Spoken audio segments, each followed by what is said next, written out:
Bonsoir et bienvenue au journal du soir sur Télé Liban.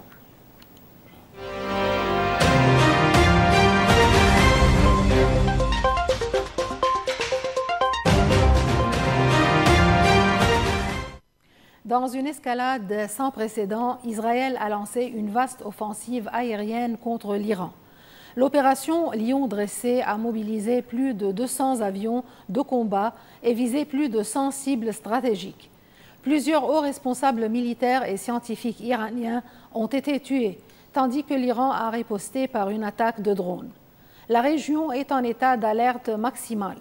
Plus de 200 avions de combat israéliens ont mené 5 vagues de frappes coordonnées contre l'Iran, visant plus de 100 sites militaires et nucléaires, notamment l'installation stratégique d'enrichissement d'uranium de Natanz, ainsi que Kondab et Khorramabad, mais aussi des centres de commandement à Téhéran.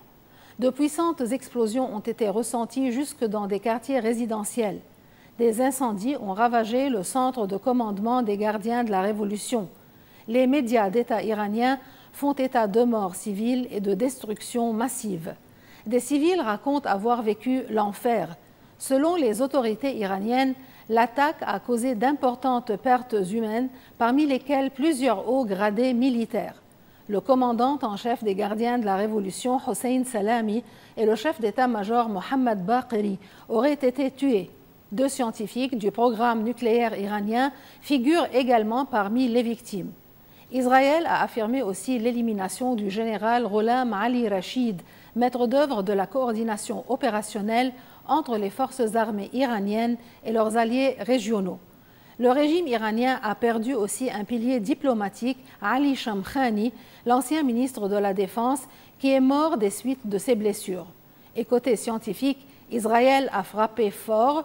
Le physicien nucléaire Fereydoun Abbasi Davani, ancien chef du programme atomique, est tué, tout comme le professeur Mohammad Mehdi Tehranchi, spécialiste de physique quantique, et 4 autres scientifiques nucléaires.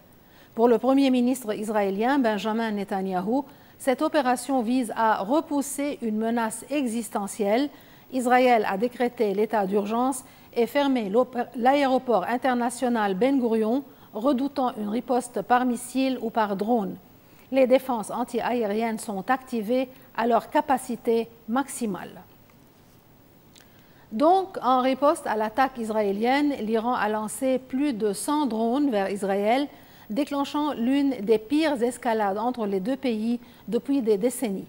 Le guide suprême Ali Khamenei a promis une punition sévère, tandis que la population iranienne en colère exige des représailles. Plus de 100 drones explosifs Shahed 136 ont été dirigés vers Israël. La plupart ont été interceptés, mais les sirènes ont retenti de Tel Aviv à Eilat. Des interceptions ont aussi eu lieu en Jordanie et en Arabie saoudite. Le guide suprême Ali Khamenei a promis une punition sévère, qualifiant l'attaque israélienne de crime sanglant. À la télévision d'État, les images des ruines sont diffusées en boucle, renforçant un discours de résistance nationale. Téhéran accuse Israël et les États-Unis d'avoir organisé conjointement l'opération. Washington nie toute implication, mais le climat diplomatique s'assombrit. Dans les rues de Téhéran, la colère gronde. Les habitants réclament vengeance. Entre frappes ciblées, drones lancés et menaces de représailles, l'Iran et Israël sont sur le fil d'une guerre ouverte. La communauté internationale retient son souffle.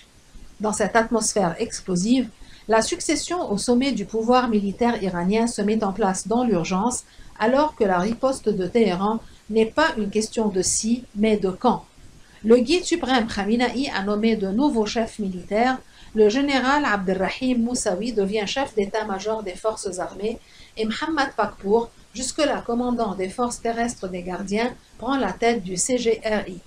2 figures expérimentées, chargées d'assurer la continuité du commandement militaire et la préparation d'une riposte. C'est au cœur du programme nucléaire iranien qu'Israël a frappé. L'opération Rising Lion, ou Lion dressé, a visé en première ligne Natanz, Kondab et Arak. Natanz est le principal site d'enrichissement d'uranium iranien capable d'atteindre un taux de 60%. Il a été ciblé avec précision selon Israël. L'Agence internationale de l'énergie atomique confirme la frappe, mais précise aucune fuite radioactive n'a été détectée. Non loin, à Hondab, centre de conversion d'uranium, les dégâts sont importants. Le site joue un rôle crucial dans la transformation de matières premières nucléaires. Le site d'Arak, où se trouve un réacteur à eau lourde, a aussi été touché. Ce type d'installation peut être utilisé pour produire du plutonium à usage militaire. D'autres installations secondaires mais stratégiques ont été visées, Isfahan, Parshin, Khorram Abad, toutes liées à la recherche nucléaire et au soutien technique. La centrale civile de Bouchaher n'a pas été affectée. L'AIEA assure qu'aucune hausse de radiation n'a été observée sur aucun site contrôlé, y compris à Natanz. Cette offensive intervient quelques heures après l'adoption d'une résolution historique de l'AIEA accusant l'Iran de manque de coopération et d'enrichissement à des niveaux proches de l'usage militaire, une première depuis 20 ans. L'AIEA se veut rassurante, mais le message stratégique d'Israël est clair, le programme nucléaire iranien n'est plus une ligne rouge, mais c'est une cible.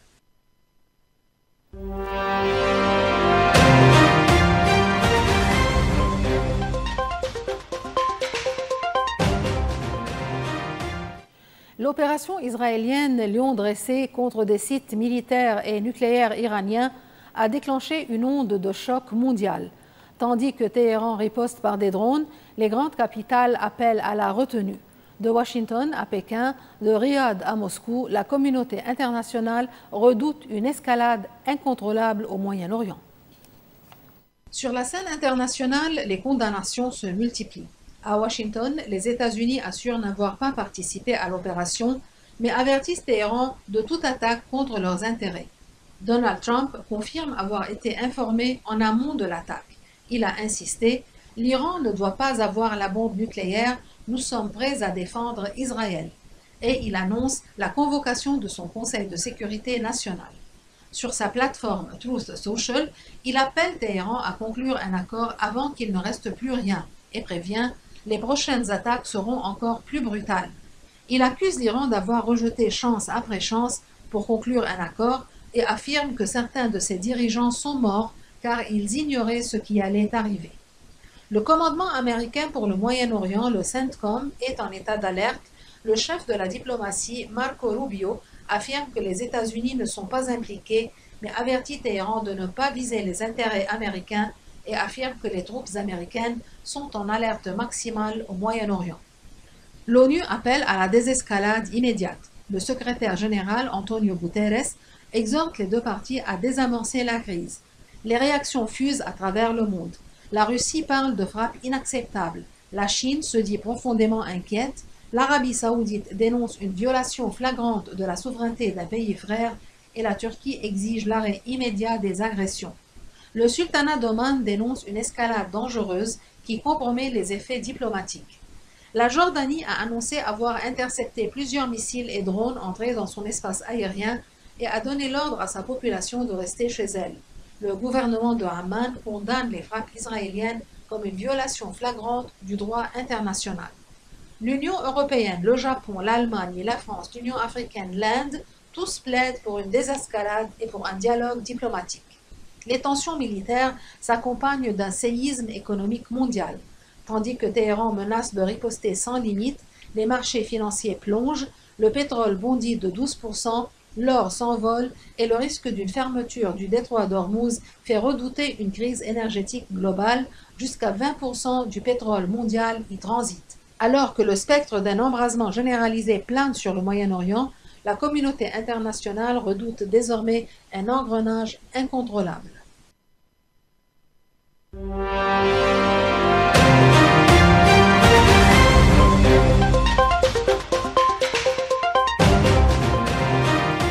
Le Liban, pour sa part, retient son souffle dans un climat de tension extrême après les frappes israéliennes contre l'Iran. Entre annulation de vols, écoles fermées, peurs silencieuses dans les rues et déclarations officielles, le pays vit une alerte sans nom. En effet, les déclarations officielles fustigent cette opération et les différents présidents estiment qu'il s'agit d'une infraction du droit international. Sur ce, nous arrivons à la fin de ce journal. Suivez toujours les conséquences et les suites de cette guerre régionale sur Télé Liban. Merci, bonsoir.